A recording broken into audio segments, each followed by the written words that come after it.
All right, let's start with question number 6 from your exercise 7.3. It says integration of sine x multiplied by sine 2x multiplied by sine 3x. Now in integration, whenever you see the multiplication of sine and cos, we know that we have to use defactorization formulas in some way. Now, for multiplication of sine and sine, the formula for defactorization is sine A into sine B is minus half cos minus cos. That's the formula. Okay. And the angle is always A plus B and A minus B. Okay. Whenever it is sine into sine, the formula is minus half cos minus cos, and angles are always A plus B and A minus B. That's the defactorization formula that we did in the previous video. Now let's try to apply that formula here. Also, before applying that formula, I always like to write my angles in the descending order. So if I write it in the descending order, I like my angles to keep largest to lowest. So I will write, before applying defactorization, just write that sine 3x first, then write sine 2x, and then write sine x. This will just make your calculation little bit easier at the later stage. Okay, so that is equal to integration of. Now let's try to apply that formula in the first two terms, sine 3x and sine 2x, which is like sine A and sine B. The formula says minus half, so minus half cos minus cos, cos minus cos, multiplied by sine x dx. Now in the first cos, the angles A and B will get added up. So A plus B, 3x plus 2x, 5x. In the second cos, A minus B, so 3x minus 2x, which is 1x. All right.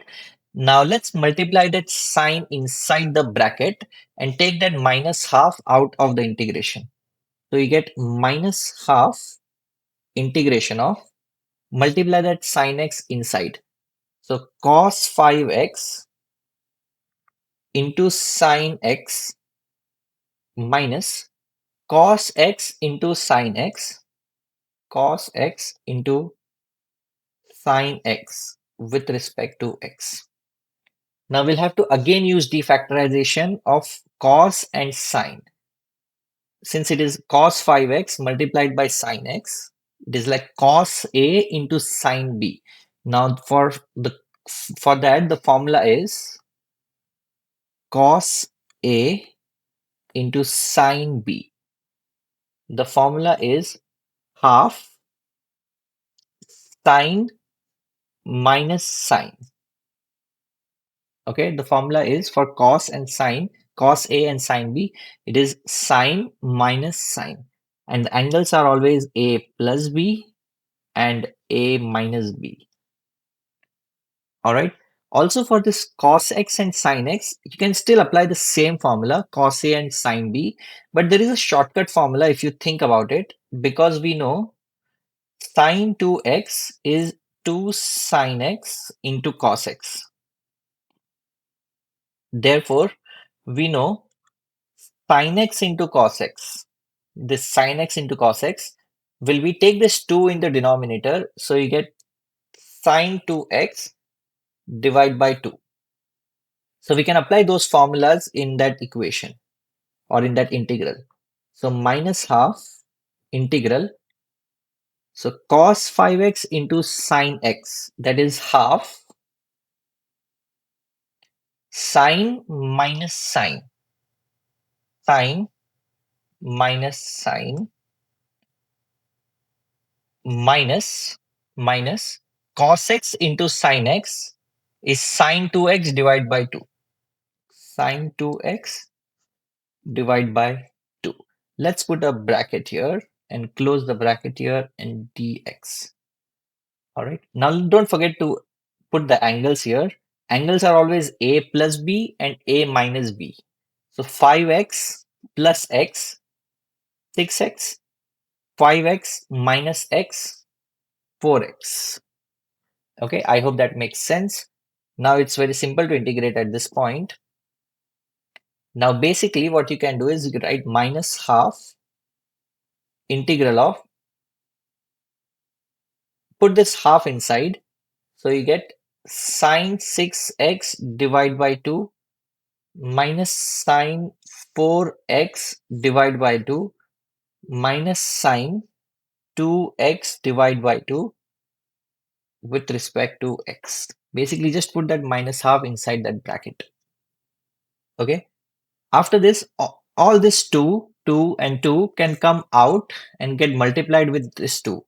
So you get minus 1 by 4 integral of sine 6x minus sine 4x minus sine 2x with respect to x.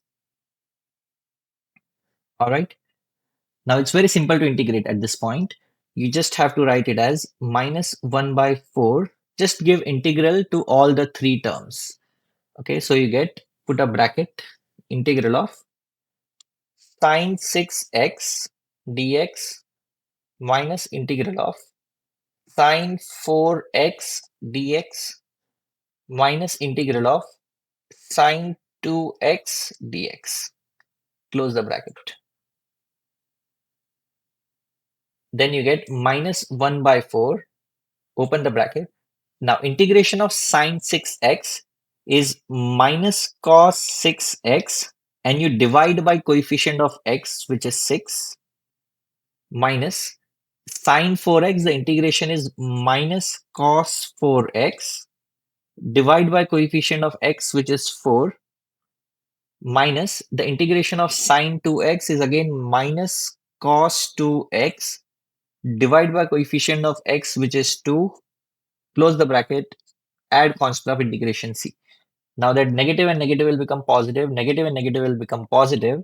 So you get minus 1 by 4 minus cos 6x divided by 6 plus cos 4x divided by 4 plus cos 2x divided by 2 plus constant of integration c. That's your final result.